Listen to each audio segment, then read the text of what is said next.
तो दोस्तों, आपका स्वागत है हमारे नई वीडियो में। इसमें मैं आपको कोई एक्सप्लेनेशन या कोई ओवरव्यू नहीं दूंगा। मैंने सोचा कि अगर हम सोशल साइंस पढ़ना शुरू ही कर दिए हैं तो उससे पहले मैं आपको एक इम्पॉर्टेंट 3 टिप्स बताना चाहूंगा, क्योंकि इसमें 2 इम्पॉर्टेंट बहुत बड़े बड़े सब्जेक्ट्स हैं। हिस्ट्री हो गया, सोशल हमारा सिविक्स हो गया। इनमें बहुत बड़े बड़े आंसर्स रहते हैं, बहुत बड़े बड़े चैप्टर्स रहते हैं। तो हम में से कुछ क्या उन चैप्टर्स को ढंग से याद नहीं कर पाते, उन्हें थोड़ी प्रॉब्लम्स होती है। तो उनको प्रॉब्लम्स को सॉल्व करने के लिए मैं थोड़ी 3 टिप्स को लेके आया हूँ, जिनसे आपकी लर्निंग फास्ट हो सकती है और इफेक्टिव हो सकती है। तो चलिए देखते हैं इन 3 टिप्स को। तो टिप नंबर 1 में हम देखते हैं कि जैसे हमने देखे हैं हिस्ट्री और सिविक्स में काफी बड़े बड़े चैप्टर्स रहते हैं, और हम क्या करते हैं, एक दिन हम कहते हैं कि नहीं यार हमने तो पढ़ना है, तो हम पढ़ने बैठ जाते हैं। और हम क्या करते हैं, एक स्ट्रेस में सब पढ़ते हैं। तो एक स्ट्रेस में अगर आप चीजें पढ़ेंगे, एक स्ट्रेस के लिए आप 4 घंटे तो नहीं बैठ पाते ना।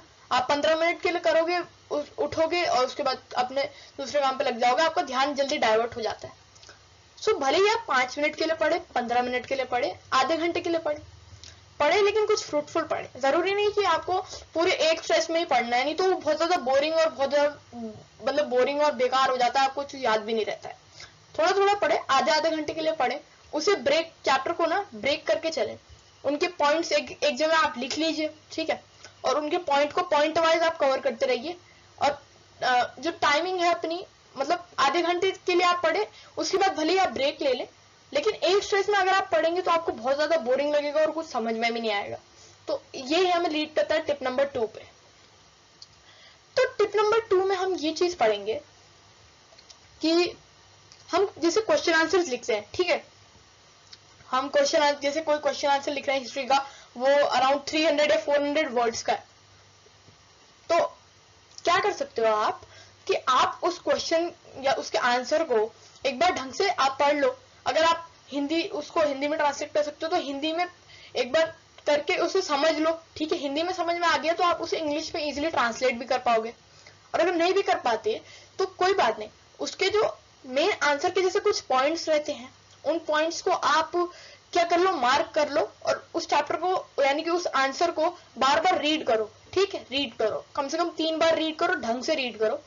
फिर आप एक चीज देखोगे, अगर आपको पॉइंट्स याद है, ढंग से थोड़ा बहुत याद है, तो उस पॉइंट से क्या होता है, जैसे कोई आपको पॉइंट याद नहीं आ रहा आंसर के बीच में, तो आप लिख नहीं पा रहे उसको, तो आप उस पॉइंट को अगर याद करेंगे तो वो आपके दिमाग में हल्का सा फ्लैशबैक ले आएगा कि नहीं यार मैंने ये पॉइंट पढ़ा था, इसमें ये है। तो आपको उसमें आसानी होगी, पॉइंट्स के थ्रू लर्न करेंगे तो आपको और आसानी होगी। तो अब आते हैं हमारे नेक्स्ट टिप की तरफ। तो हमारी नेक्स्ट और द लास्ट टिप है कि आप चीजों को मतलब एक इंटरेस्टिंग एडवेंचर की तरह लीजिए। हिस्ट्री का चैप्टर है, भाई बहुत बोरिंग है, डेट से डेट है। क्या करोगे अब? आप क्या करो, उसे एक स्टोरी की तरह पढ़ो। स्टोरी बुक पढ़ते हैं ना हम अपनी इंग्लिश बुक में पढ़ते हैं, जो स्टोरीज पढ़ते हैं उसमें तो बहुत मजा आता है पढ़ने में, हिस्ट्री में क्यों नहीं आता? तो इसे भी हम स्टोरीज की तरह पढ़ेंगे तो बहुत ही मजा आएगा दोस्तों। मैं कह रहा हूँ एक स्ट्रेच में नहीं पढ़ना है, याद करके चलो, पॉइंट्स याद करके चलो, बहुत ईजी हो जाएगा आपके लिए। आपको क्या करना है, कहानी की तरह लेना है उसे, एक स्टोरी, एक टेल की तरह लोगे तो आपको आसानी से याद रहेगी। आपको कहानी कितनी ज्यादा याद रहती है, कोई कहानी आप किसी को आपको सुनानी है या फिर कोई आपको सुनाता है तो वो आपको याद रहती है काफी टाइम तक। तो हिस्ट्री को भी एक कहानी की तरह हम पढ़ेंगे तो बहुत मजा आएगा।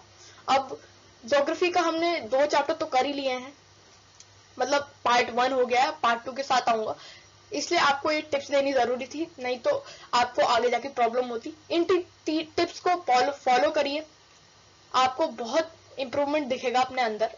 बस सच्चे दिल से लगे रहिए, और ज्यादा देखिए स्ट्रेस नहीं लेना है हमको, ज्यादा हमें लंबा स्ट्रेस नहीं करना है उसको। क्या आप पढ़ने बैठ रहे हैं तो आप क्या करेंगे कि जैसे मैंने आपको बता दिया, ज्यादा लंबा नहीं पढ़ना है, 15 या आधे घंटे के ब्रेक्स में आप करते रहिए। अगर ज्यादा पढ़ेंगे तो बोरिंग लगेगा। दूसरी बात हो गई, पॉइंट्स लिख के रहिए। पॉइंट्स लिख के याद करेंगे तो आपको वो पॉइंट से फ्लैशबैक आएगा, जिससे आप आसानी से उन्हें क्या वापस वो याद आ जाएंगे। अब कहानी की तरह पढ़िए, ये 3 पॉइंट्स फॉलो करिए और आपको बहुत इंप्रूवमेंट मिलेगा और आपको हिस्ट्री वगैरह बहुत आसानी से समझ आने लगेंगे। So guys, that's all for this video. अब मिलता हूँ सेकंड पार्ट में ज्योग्राफी के, तब तक के लिए stay tuned and happy learning.